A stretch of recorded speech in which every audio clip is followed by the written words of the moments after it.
وہی عمر جو پہلے مارتے تھے غریبوں کو، وہی فاروق امیرُ المومنین بنے، چہرے پہ نقاب پہنا، گلی سے گزر رہے، ایک بوڑھی اماں پریشان بیٹھی، عمر روک گئے، غلام سے کہنے لگے بوڑھی پریشان لگتی ہے، حضور پوچھ لیتے، فرمایا اماں اندر آ جائے، اماں کہنے لگی جاؤ دوڑو اپنا کام کرو، کہا تیری مہربانی آنے دے، جب ضد کی تو کہنے لگی آ جاؤ، حضرت عمر اندر گئے، نقاب ہے چہرے، اماں کیوں پریشان ہو؟ کہنے لگی عمر سے بڑی شکایت۔ کیا ہوا؟ کہنے لگی بوڑھی بھی ہوں، بیوہ بھی ہوں، بے اولاد بھی ہوں، 25 دینار کا قرضہ چڑھ گیا، 3 دن ہو گئے روٹی نہیں کھائی، عمر امیر المومنین ہے، اس نے میرا حال ہی نہیں پوچھا۔ حضرت عمر کہنے لگے اماں عمر کو کیا پتا تو اس حال میں ہے؟ تو مدینے کی وہ بوڑھی عورت بھی جانتی تھی کہ جمہوریت کیا ہوتی ہے، جمہوریت کیا ہوتی ہے۔ اماں عمر کو کیا پتا کہ تو اس حال میں ہے؟ تو وہ اماں بولی، کہنے لگی کیا کہا تم نے؟ عمر کو پتا نہیں؟ تو عمر کو جا کے میرا پیغام دے دو کہ حکومت چھوڑ دے، اس کے حوالے کرے جو غریبوں کا پتہ رکھ سکتا ہے، نہ ادھر ادھر کی تو بات کر، یہ بتا کہ قافلہ کیوں لٹا؟ مجھے رہزنوں سے غرض نہیں، تیری رہبری کا سوال ہے۔ تو بہانہ کر کے سائیڈ پہ ہو گیا، بول، تو پتہ رکھ نہیں سکتا تو کیوں حکومت کرتا ہے؟ آپ کے غلام کہتے ہیں عمر دوڑ لگا کے باہر نکلے، کھانا پکا پکایا گھر سے لائے، 25 دینار بھی لائے، 2 بوریاں اناج کی کندھوں پہ رکھ لی۔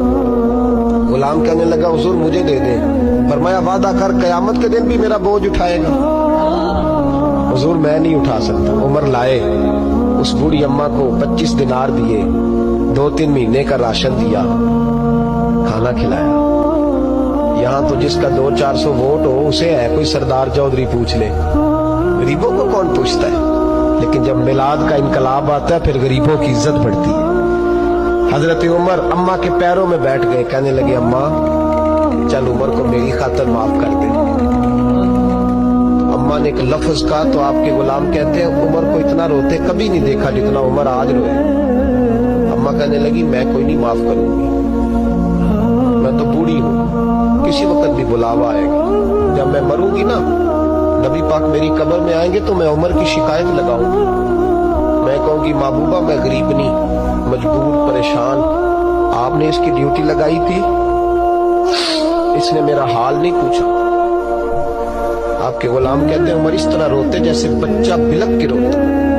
کہنے لگے اماں اس طرح نہ کرنا، عمر بڑا کمزور ہے، وہ بڑا کمزور ہے، وہ یہ شکایت نہ لگانا، عمر بڑا ماڑا ہے، حضور کا سامنا نہیں کر سکے۔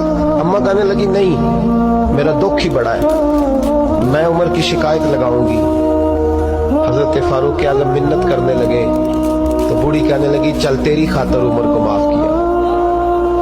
حضرت عمر کہنے لگے مجھے لکھ کے دے، اماں کہنے لگی تم لکھ دو میں سائن کر دیتی ہوں۔ حضرت عمر نے لکھا فلاں بنت فلاں عمر سے ناراض تھی، پھر عمر نے راضی کر لی۔ وہ اماں دستخط کرنے ہی لگی تھی کہ مولا علی شیر خدا آ گئے، حضرت عبداللہ ابن مسعود آ گئے رضی اللہ تعالی عنہما۔ اندر آتے ہی کہنے لگے عمر یہاں کھڑے ہو، میں سارے مدینے میں ڈھونڈ آیا ہوں، وہ ملک شام کے کچھ سفیر ملنے آئے۔ اماں فٹافٹ اٹھ گئی، ہائے یہ عمر تھا، عمر کے سامنے کہتی رہی۔ فاروق اعظم کہنے لگے نا اماں تو وعدے پہ قائم رہ، تو نے جو کیا ٹھیک کیا، سائن کر۔ اماں نے دستخط کیے تو حضرت عمر حضرت مولا علی شیر خدا کرم اللہ تعالی وجہ الکریم کو خط دے کے کہنے لگے علی گواہ کے سائن آپ بھی کر دو، عبداللہ بطور گواہ تم بھی دستخط کر دو۔ جب سائن کر دیے تو حضرت عمر نے رکا لپیٹا اور حضرت علی کو دے کے کہنے لگے علی مجھے امید ہے میں تم سے پہلے دنیا سے چلا جاؤں، جب میں مر جاؤں تو یہ رکا میرے کفن میں رکھ دینا۔